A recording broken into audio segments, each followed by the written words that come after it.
อ่ามาฮอนนี่ละครึ่งหนึงยาวมานี่เลยบัดนี้เนาะแต่ว่าจะได้แก้ตัวนี้จุดนี้มันเป็นอะไรเพราะว่าตัวก้อนมันส่งออกมันดอกเนี่ยเอาแต่ตัดยักเข้ามาใหม่มันดอกอยู่หลุมเนี่ยมันดอกโอ้ตัดแต่ตัวนี้ตั้งคำยักเข้ามามันอยู่บางนี่มันดอกโอ้พี่โบพี่ตัดเดือนยักเข้ามาใหม่ที่ใหม่ได้เลยจะได้มากไหมบ่ได้แถวเฮายืนนี่เนาะตัวนี้ง่ายเลยยับอันเส้นเข้ามาของส่วนนี้นะย่นเข้ามาอีกแก้ไขตีนเนี่ยนี่แหละเป็นงานแก้เนาะมันกับแก้ไปจะมันดอกกันมันเก่าได้เหมือนนะน้ำนักไปหักถึงปลายแม่นหากแต่ว่าคำว่าไอ้โบแก้กับเช็ดยากอยู่ได้ครับเบิ่งนี่เป็นยากโบเชิงกันเป็นบ่แม่นมันบ่ตรงได้ไปคนละทางมันไปคนละทางเลยมีกันดิ่งเนี่ยแบบเอากันตาเป่าเฉยๆแก้หากเห็นอะไรมันแม่หากเห็นแม่มันอยู่เฉยเด้บาดนี่เนาะมันมักออกเลยเด้หากเห็นไล่มันยังล่ำโอ้ยเนาะเหี้ยแล้วมันจักตัวไหนโอ้โมเมนต์เนาะผุนมีฮอดอันวัดไฟผุนไหนนี่อันวัดไฟผุนไหนพี่น้องไงตะกี้มีตลับเม็ดน่ะแจ็คไปป้าอยู่ใช่นี่จำนี่แหละว่าตัวชื่อมาอันตอนน่ะอ๋อไม่พวกไม่เส้นเห็นบ่เดี๋ยวพอเสามันเอียงมันล่มจากนั้นนำเทียงกัน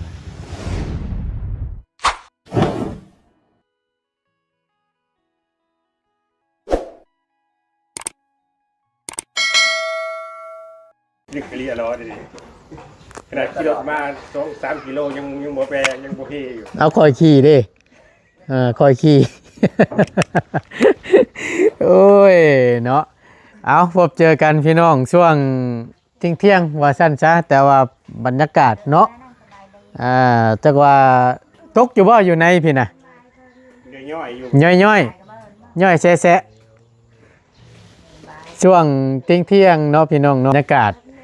ก่อนเดินพี่น้องเลยกราบสบายดีและสวัสดีเด้อพี่น้องเด้อพ่อแม่พี่น้อง FC บ่ว่าสิอยู่ในและก็ต่างประเทศก็ยินดีต้อนรับเข้าสู่ช่องประธานป้อง Channel คือเก่า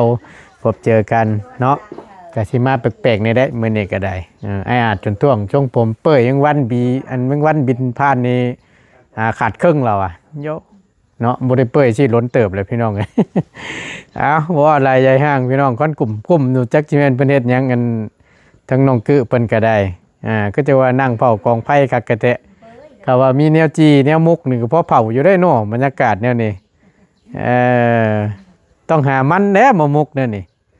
คักได้พี่น้องเนาะไปเดี๋ยวขึ้นไปเบิ่งน้ำกันเนาะว่าเฮ็ดไปฮอดใส่ในแล้วเพื่อนเมตู้ยายใส่ครบเรียบร้อยแล้วบ่หรือว่าจังใดโอ้เฝ้าหม้อยังเฮ้ยสบายดีหม้อหน่อไม้แกงหน่อไม้บ่โอ้คักแล้วกินแกงหน่อไม้ยามเที่ยงสุดแล้วไปหากึเนี่ยเนาะไปกับไผไปกับน้องเบิ่งต้มหรือแกงนั่นน่ะปลาตัวโอ้โถโอ้ยเนาะฮะมันฮ้อนแกงให้แซ่บๆด้วยมื้อนี้หาวแล้วพุ่นหลอกหมักบ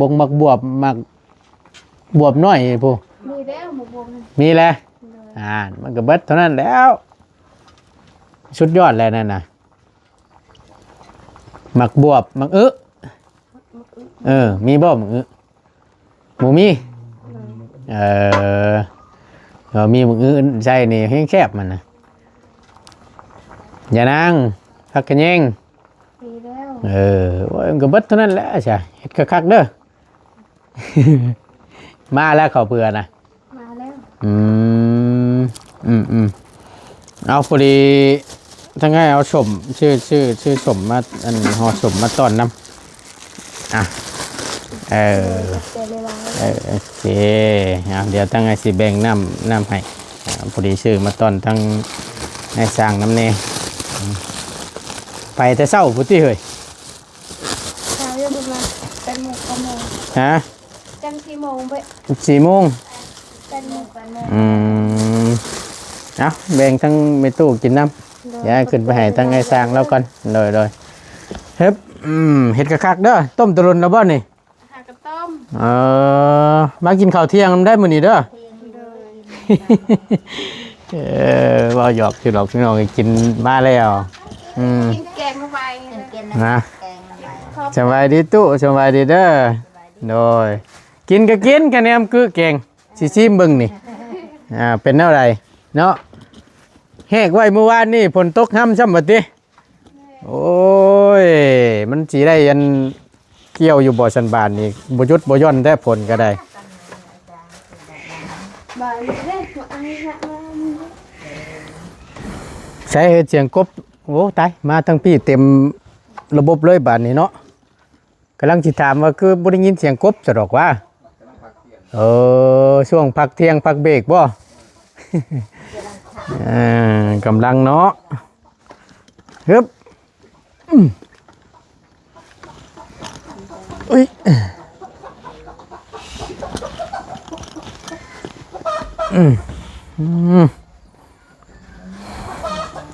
ผักเที่ยงยายโอ้ยายไปทั้งนั้นในแล้วน่ะเนาะแล้วก็จะได้ยายมานี่นี่เนาะโอ้โดสบายดีสบายดีเอาอันเชิญนำมาต้อนตั้งผู้ว่าวโดสบายดีเย็นๆในตักบาทเนาะร้านนี้เต็มเรียบร้อยร้านนี่เนาะเต็มอยู่ตัวนี้น้ำเนบบ่โอ้แล้วก็มานี้เนาะเอาเครื่องหนึ่งบ่มาห้องนี้เนาะห้องหนึ่งนะว่าเดี๋ยวก็ได้ บ่ได้ถึงครึ่ง ฮะเครื่องห้องบ่โอ้ประมาณนั้นบ่สุดเลยเป็นยังไงลมเขาเนี่ย คือเก่าคนนะ มัก ใส่ผ้ากระจาด มักนั่นบ่มักไว้ซั่น เอาแค่เครื่องหนึ่งแอมแต่ลงมานี่โดยช่องเทิงแล้วเป็นจงไว้ให้ล้มเขาเปิดเป็นทดสอบมันตื้อโอ้พุทธนัวกันยื้อข้อใช่เนาะไฟผ่านมาผ่านเนาะเอาครึ่งหนึงเฉพาะร้านทั้งหน้านี่เนาะแล้วก็ย่าวฮอดพุ่นบ่เต็มเลยบ่ต้นนั้นขึ้นปะมีแต่สุดเลยทั้งขึ้นกระไดขึ้นแล้วนะ หอมน้อยๆนั่นบ่แม่นเลยพอตัวนี้สิปิดตัวแพงทั้งนี้นะแพงมีประตูใหญ่แต่ว่าที่ปิดตัวนี้ตัวน้อยนี่อ๋อปิดตัวน้อยนี่เต็มเลยตัวน้อยนี่เต็มเลยมาฮอดนี่ละครึ่งหนึงยาวมานี่เลยบัดนี้เนาะแต่ว่าจะได้แก้ตัวนี้จุดมันเป็นอะไรเพราะว่าตัวก้อนมันส่งออกมันดอกเนี่ยเอาแต่ตัดยักเข้ามาใหม่มันดอกอยู่หลุมเนี่ยมันดอกโอ้ตัดแต่ตัวนี้ตั้งคำยักเข้ามามันอยู่บางนี่มันดอกอ๋อพี่โบพี่ตัดเดือนยักเข้ามาใหม่อยู่ใหม่ได้เลยจะได้มากไหมบ่ได้แถวเฮายืนนี่เนาะตัวนี้ง่ายเลยยับอันเส้นเข้ามาขอสอนนี่นะย่นเข้ามาอีกแก้ไขตีมเนี่ยนี่แหละเป็นงานแก้เนาะมันกับแก้ไปจะมันดอกกันมันเก่าได้เหมือนนะมันมักไปหักอยู่ปลายแม่นหากเกิดจังใดคำว่าบ่แก้ในบทนี้จะเฮิงไปมันสิบทนี้อย่ามันดอกก่อนหากแต่ว่าคำว่าบ่แก้ก็เช็ดยากอยู่ได้เฮาเบิ่งนี่เป็นยากบ่เชิงกันบ่แม่นมันบ่ตรงเด้ไปคนละทางมันไปคนละทางเลยมีกันดิ่งเนี่ยแบบเอากันตาเป่าซื่อไปแก้นะแก้แล้วก็ยับมันไม่นี่เพิ่นให้มันตรงๆเนี่ยต่างแปลงทั้งตีนมันนำนะเนาะเฮ็ดใหม่ดิ่งใหม่บ่ได้นี่มันแอมมันบ่เข้านั่นทาง คำชงรูปแบบเพิ่นบ่ได้นี่ก็ยากอยู่คือว่าแหละ มันจะแก้อะไรบ่ไม่เช่าเลยก็ยังง่ายดั้งเขามาใหม่ บ่ ยังมันแอมบ่ได้ตะปูเอาตอกตีเขามาใหม่ดั้ง ตัวใดน่ะ ตัวนั้นเล่มนสวดของเรา โอ้ มันสวดเอาเกินอันนั้นนะออกอกไก่ อ่า แอมไม่ใช่แอมเนี่ยเลยตีมั่งตะปูออกตีเขามาใหม่อีก โยกไหม โยกหัวมาใหม่ อืม มีลายจุดนี่แก่เพราะว่าตะแก่มันเขารุ่นตะกี้นะมันคือว่าเห็ดแบบว่าวันเนาะเห็ด โดย บ้านนั้น แบบหาเพิ่นนะว่าแล้วก็เนาะสมัย จะบริใส่ใช่ไหม สมัยตะกี้คือเว้าหั่นแหละ นี่ก็แก่แล้วเนี่ยคุณดู เพราะว่าเฮาแนมไปจังซี่มันก็คือเว้าน่ะพี่น้องพี่น้องเบิ่งในกล้องอาจสิเพียง แต่ว่าเบิ่งตัวจริงเพิ่นแล้วนี่ก็โอ้ยตาเคไปนํอยู่เด้ อันนี้ก็เอียงคมเอียงนี่จะได้สาวประมาณสาวเส้น อ่า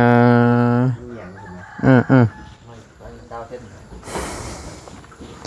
พูดแล้วบาดเฮาแอมพูดแล้วเนาะมันสิยากเนาะแต่ว่าเฮาบ่แก้เนาะถ้าว่าบ่รัดแปลงให้มันใกล้เคียงกันนะ แม่มันจะทึ่งมันบ่จะเข้าแล้วมัน คนไปแก้ก่อน มันก็สิบ่เข้าบ่ลงล็อกลงรอยเพิ่นนั่นแหละก็สิบ่งามเนาะแล้วก็เปอร์เซ็นต์ แต่งฮัก เสียงแตกหักนี่ก็หลาย แม่นเวลาตอกงัดเข้าไปมันอาจจะเด้งคนถ้ามันเกินไปนะ แม่น กระดั้มมันเส้นจะได้เครื่องเส้นให้อยู่ เท่านั้นน่ะสิพอได้เนาะ โดย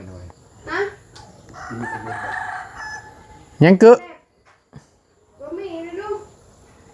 เด็กตะเล็บบ่ให้อัดเป็นอะไรเบิ่งหั่นมันเจ็บเออโหมันฉีกเข้าในเห็นบ่กึไอ้หาเอาธงมาเนี่ยคำเมียไอ้สิบ่เก็บออกถ้าเมียเฮาสิบ่เก็บออกได้เอ้ยมีอยู่เด็กตะเล็บน่ะหาแน่วัดดวงเด้ตัวนี้นั่นแหละมารถยามันคือผ่าคิริวนี่ก็ยามันดอกอึ๊บขอบใจเฮ้ยว่าฉันกว่าใครอยู่กับมันห่อทองยันฝากคิริวห่อฝากคิริวนะเฮาอ่ะ ยันฝากคิริวห่อฝากคิริวนะก็มันนี่นะเอาพอดีทางลุงหนวดได้กลับเมื่อเยี่ยมยามทั้งลูกทั้งเมียทั้งครอบครัวพี่น้องเอ้ยเพิ่นก็ขึ้นมาหล่นพอสมควรเนาะแล้วก็พอดีทั้งบ่ตุนก็ยังอยู่ก็พอได้อยู่เบิ่งก่อนเพื่อตั้งง่ายเพิ่นมีแนวใช้อึ๊บเบิ่งเด้อหาเบิ่งให้ก่อนเด้ออันนี้วัดดวงได้ดวง แต่เก่ามันก็บ่เคยขาดดอกเฮาน่ะติดในถุงอยู่กับเมียสิบ่ออกได้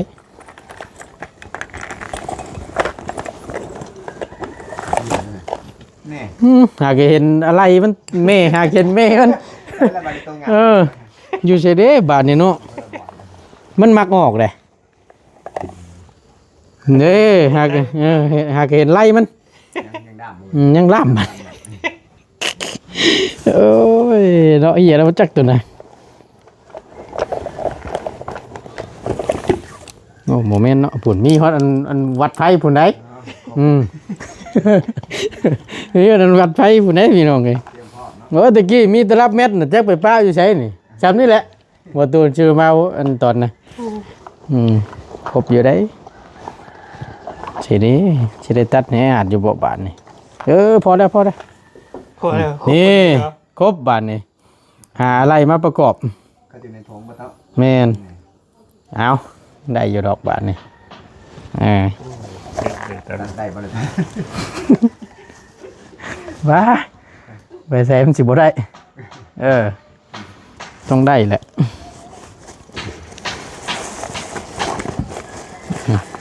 เขาดีนะประตู คมอยู่บ่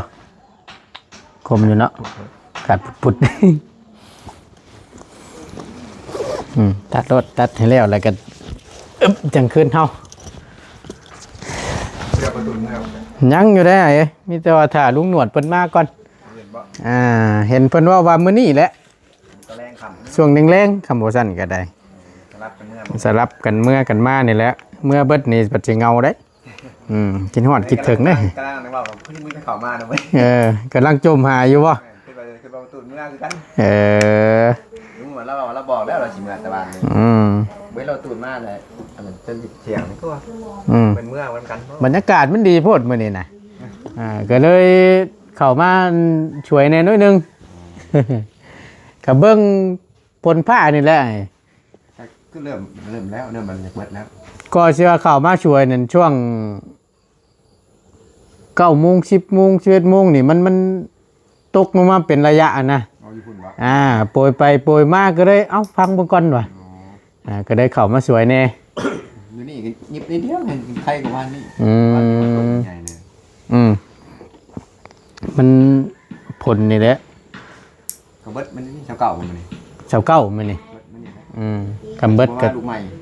คำเพิ่นสิบ่มาอีกติคำมาอีกก็บ่แฮงเด้อเนาะบ่แฮงผู้เพิ่นเกี่ยวข้าวเกี่ยวน้ำมันสิอันยากลำบากเกี่ยว บรรทัดเพชรผมคือกันนั่นแหละยามันโต๊ะเวลากบใหม่นะ มันสิยากเลยเนาะ ยากเลยกบใหม่ต่อ เพราะว่าไม้ก็ค่อนข้างสิมีตัวคดนำแน่เพราะว่าไม้มันเป็นไม้ดิบเนี่ยเพิ่นเลื่อยมาแหละเฮาบ่ได้รัดมันเนาะบ่ได้รัดได้แปลงมันดด มันก็โตขดก็ตัดไปตัดให้ชั้น มันก็มีนำแน่หั่นนะ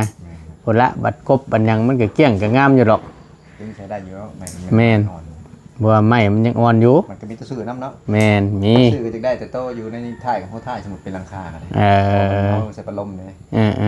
ตัวขดกับปัญหาตัวกลางมันหมดปัญหา รัดเอาก็ได้ติ แม่ดึงเอาก็ได้ ดึงเอาเมื่อวานนี่เจ้าของเรามาเห็นหายังหาคนมาย่อเราอ่ะว่าท่านจะบอกแต่ว่าเราก็หูเนาะ หูใด มีไม้เตรียมสิไม่เอา แม่น เสาว่าท่านบาทมันได้กบพร้อม ใจเย็นตัวเอ้ยว่ะใจเย็นว่ะยังบ่ทันนั้นได้ครบอยู่ว่ะสร้างเพิ่นยังบ่ทันพร้อมว่ะเฮ็ดเทือนมีตู้อยู่ว่ะฉันบ่ใช่แล้วว่ะ เลยครบแล้วก็ฉากสิไปเนาะ โยกใหม่ของจุนพุ่นอยู่เนาะ มึงไปว่าเรื่องไฟก็แล้วก็ไปจู้มือนะครับ บ่ได้อยู่ป่ะ ยังบ่ได้มาแต่นะ ยังบ่ได้มาแต่หน้า แม่น รู้แต่ได้ยอมรับเราอยู่บ่ได้อยู่ซื่อๆเฮาถามแล้วโยมเมื่อวานนี่ถ้าหากว่าเฮาให้อยู่นี่เจ้าสิอยู่อยู่บ่เฮือนนี่วะ สมัยบ่ บ่อยู่แล้วหรอวะถามเรานะ บางตัวใดให้อยู่เฮือนล่ะ ให้อยู่เฮือนนั่นล่ะนี่เฮาสิเข้าไปหานี่บ่อยู่แล้ววะมันบ่มีผู้ซอยเกี่ยวข้าวพูดข้าวนาบ่าวเรานะ ขยันเนาะ ขยันขันแข็งยอมรับเพิ่นอยู่ถึงแม้ว่าเราเป็นนั่นก็ยอมรับเลยว่าลุมันนี่ดิ ในการฮู้จักหน้าที่เนาะ แม่น วัดว่าต้องแบบเฮ็ดได้ซอยได้ แม่น งานนะ ก็ได้เฮ็ดนี้เราอ่ะช่วยทั้งระบ่าวนี่แหละมันหมู่มีคนเราอ่ะเราว่านะอยู่กับเมียเราหันตามที่เราบอก บ่หลายเนาะ แม่นช่วยกันพูดช่วยกันเกี่ยวหั่นนะมันหนด เราจะเห็นได้คือปกติเนาะ ปกติแต่ว่าเราว่าบางทีเราก็ลืมดิซื้อ มึงเจอก็ลืมสตินะว่าเราเนาะ แม่น สติสตังค์แล้วบางเทื่อเห็นมาเป็นบทเป็นบาทนั่นนะ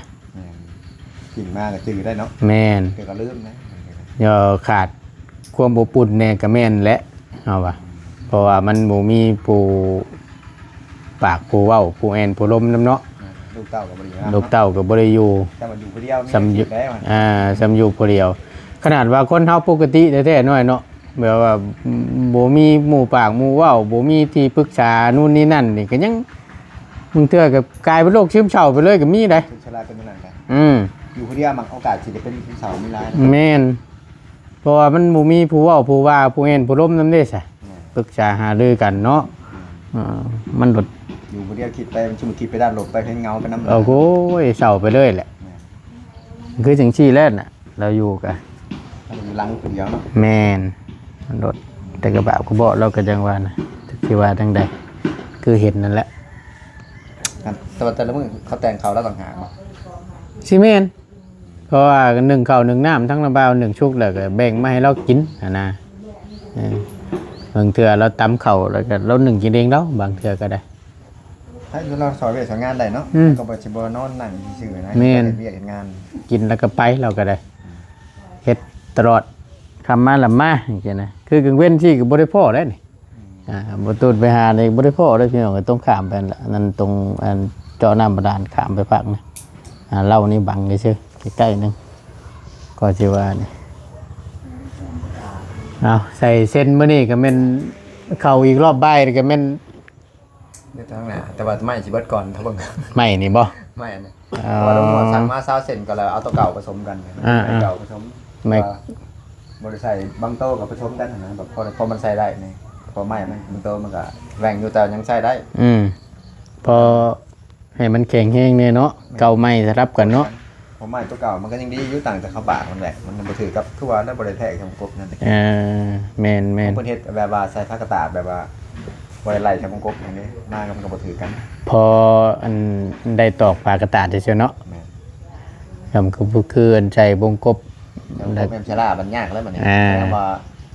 บ่อันนี้เราแบบแอมยาก แม่นมันต้อง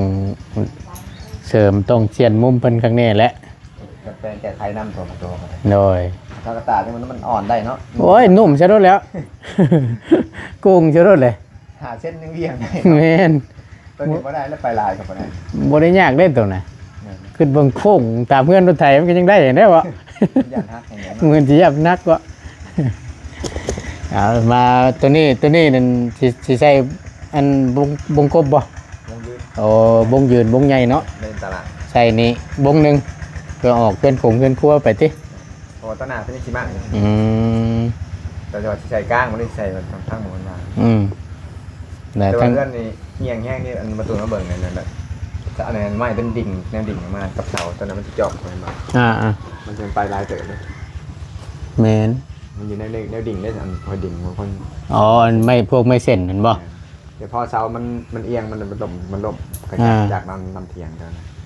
เนมสิเดี๋ยวมันก็ มันหูหัก ปั่นปักเลือติ แห้งเลย มันเอียงคือว่าหั่นแหละเฮาแนมอยู่ทางล่างเฮาก็ยังพอฮู้อยู่ ไปเช็ดนี่ก็เช็ดนี่ก็เงียงไหม เพราะว่านี่พวกไม่เส้นตัวนี้นี่แม่นตะง่ายนี่จับดิ่งไปเลยเนาะตรงไปเลยแล้วบัดนี้แนมขึ้นเทิงๆบัด สวย ช่วยขึ้นไปบาดนี่เพราะว่าหลังตัวนี้มันเอียงมาพี่เด้เฮือนมันเซไล่มาแตะพุ่นแล้ว คือว่าเราห้องอยู่พุ่นแล้วตีนเสา เอาว่าสิได้พี่น้องว่าพี่เปิดกว้างบาดนี้นะมันโดดยากนำเนเป็นงานแก้ไอ้คือว่าหั่นแหละก็พอเข้าใจอยู่ลำบากจะได้พี่น้องมันบ่คือแบบว่า ใหม่ง่าย เอาเฮ็ดใหม่นี่สิง่ายกว่าหน่อยเนาะ พอเฮ็ดไปแล้วมันไม่ได้ถือแก้ใหม่แต่ว่าเริ่มใหม่เด้เริ่มกลับใหม่ปกติตัวใหม่แบบเฮากระตอกเลยต้องวางหูแล้วตัวแล้วมันบ่ได้แบบต้องได้มาของก้อนมันมาตั้งไหมมันมีตัวยืนแล้วก่อน เป็นตัวยึงตัวนั่นน่ะเนาะเพิ่นเอิ้นว่าหยังมันเป็นตัวตั้งแหละตัวนี้มันไปเบิดทั้งหลังเลยตัวนี้ เอียงแห้งเลย จำเฮ็ดไม้ไว้ซั่นซะ คือว่าชนลาแบบเขตชนบทนี่มากันเฮ็ดอันตั้งเอาเนาะ แม่น เท้าต้องขุดลงที่ไร่ก็หา10เส้นก็เป็นเสาปูนอะไรอย่างนั้น แม่นพอได้พังนะ